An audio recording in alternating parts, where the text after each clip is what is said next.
sakola anu kaceuk, aya kawanan budak anu dingaranan diri maranehanana minangka geng gadis emas atawa minang disebut minangka gadis emas. Maranehna diwangun ti Eliana, Arin, sarta Ria. Maranehanana nyaeta geng awewe anu pohara jutek sarta henteu daek disaingan ku batur. Hiji poe aya murid anyar anu ngaranna Ana.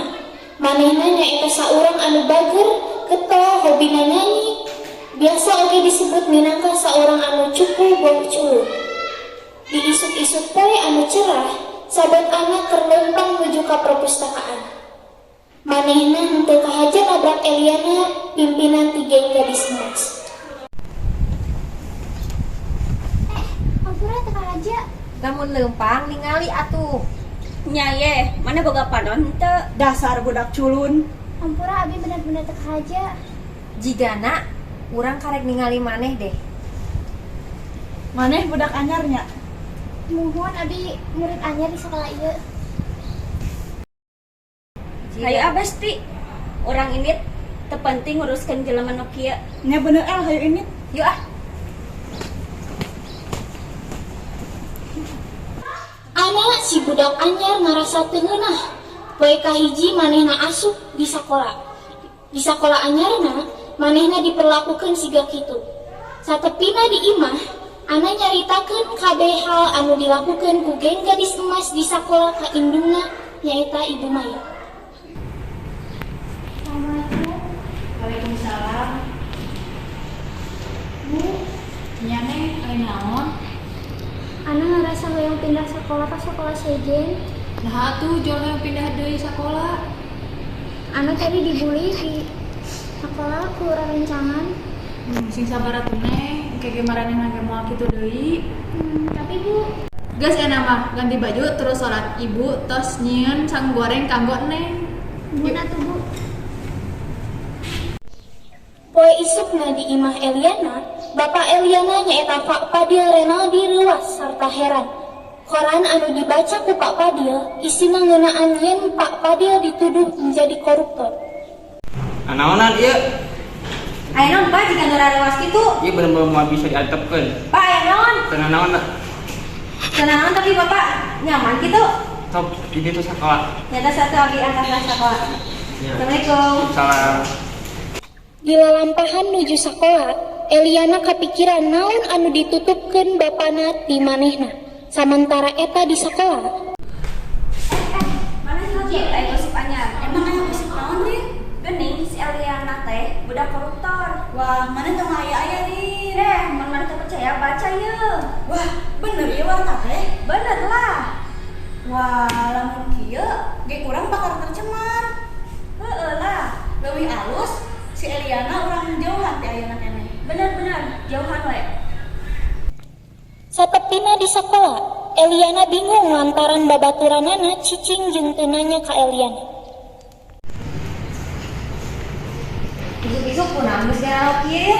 El, mana semet ayeuna jauhan arurang tong jadi babaturan arurang deui. Bener tuh el jauh-jauh ti urang sembung jadi babaturan maneh deui. Nah aku naon urang boga salah naon ka maneh? Baca ya El, baca. Iya pasti teu bener. Ieu aya nu mafitnah bapak urang. Enggeus deh el enggeus. Maneh tong deket-deket jeung urang. Nah atuh semet ayeuna maneh lain babaturan urang deui.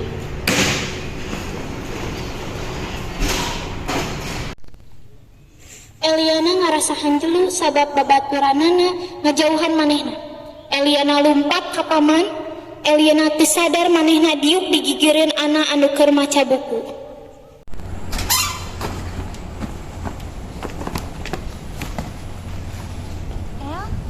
Hampura namun urang jadi nyaho. Maneh kunaon? Nah ceuri. Naon sih maneh? Maneh rek di rumah mina urang kos lain? Lain gitu El, urang nanya hungkul. Maneh kunaon? Maneh teu kudu nyaho lain urusan maneh. Lain gitu El, urang nanya sugana bisa ngabantuan maneh. Urang teu butuh bantuan maneh. Jika ditu ini we.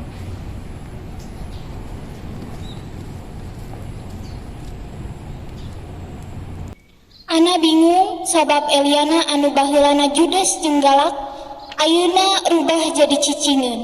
Waktu manehna dihareup mading, Ana ningali naon anu nyieun Eliana ceuri. Oh jadi iya warta nyieun Rahmat nyaeta babaturan anak. Rahmat ngadeukeutan anak anu keur cicing maca madik. Tinggal kita jama anu salilana jahat ka maneh. Beunang oge geuning babalesna.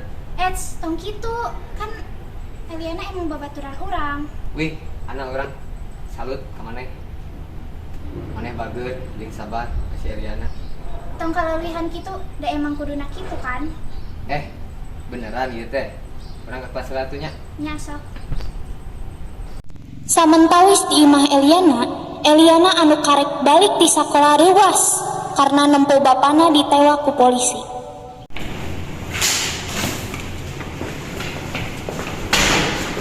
Pak, ibu Pak Abdi balik sana ke mana?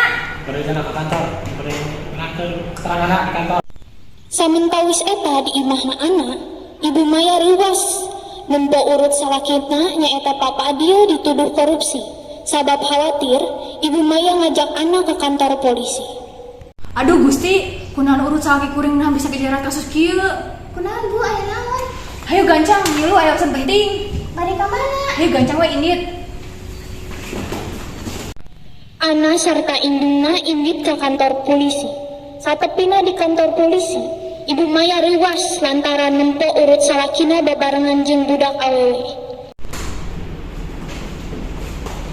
Bener tuh warta tinu kurang. Ieu aya jama anu usaha urang. Kira-kira ayeuna budak saha? Kuruna Abdi nanya, anjin saha? Sebenarnya ya itu indung maneh. Indung Abdi, Pak. Henteu, pan indung Elma tos naon? Ibu Maya oge langsung nangkep Eliana. Tapi Eliana masih henteu percaya yen ibu anak teh nyaeta indungna oge. Lepaskeun. Pak sabarna ieu teh naon? Eta teh indung ka maneh abdi. Nama dia indung anu Abdi, nah teh ngurus bareng-bareng jeung Bapak. Sewaktu kemarin berarti Bapak jeung indung maneh bisa bikin maneh keluar di imah. Eliana akhirna bisa narimakeun Ibu Maya. Eliana tuluy nangkep pageuh anak, Pak Padil sarta Ibu Maya anu tetela marenehanana nyaeta kaluarga.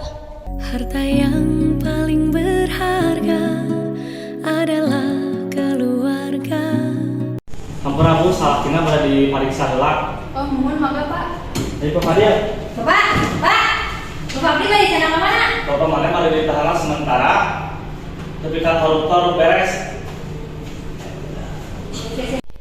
Akhirna Pak Padil ditahan sementara di kantor polisi. Eliana, Ana jeung Ibu Maya balik ka imahna. Ayeuna Eliana cicing jeung Ana sarta Ibu Maya.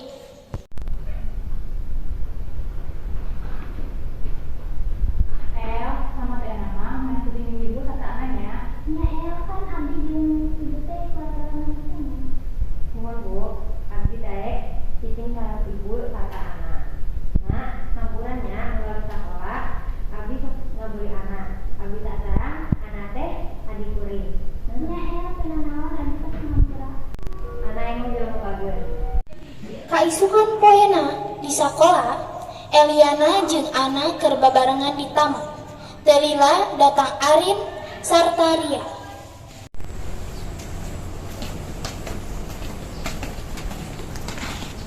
Aduh, urut pimpinan geng gadis mas teh ayeuna mah ngahijina jeung budak cupu. Heuh ih ni karunya.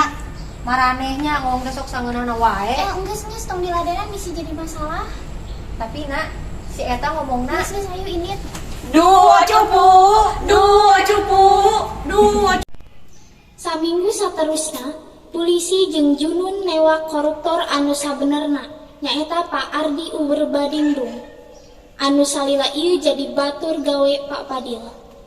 Selamat Pak, Anda bebas. Koruptor nu sebenarnya tos tapangi. Alhamdulillah sahan koruptor sebenarnya. Dia Pak Fadil koruptor sebenarnya. Siap. Hampura urang semakeun maneh. Kan bae maneh kumakeun urang. Urang di hampura maneh di detik jeung urang. Aing apa? Hampura we geus semakeun maneh.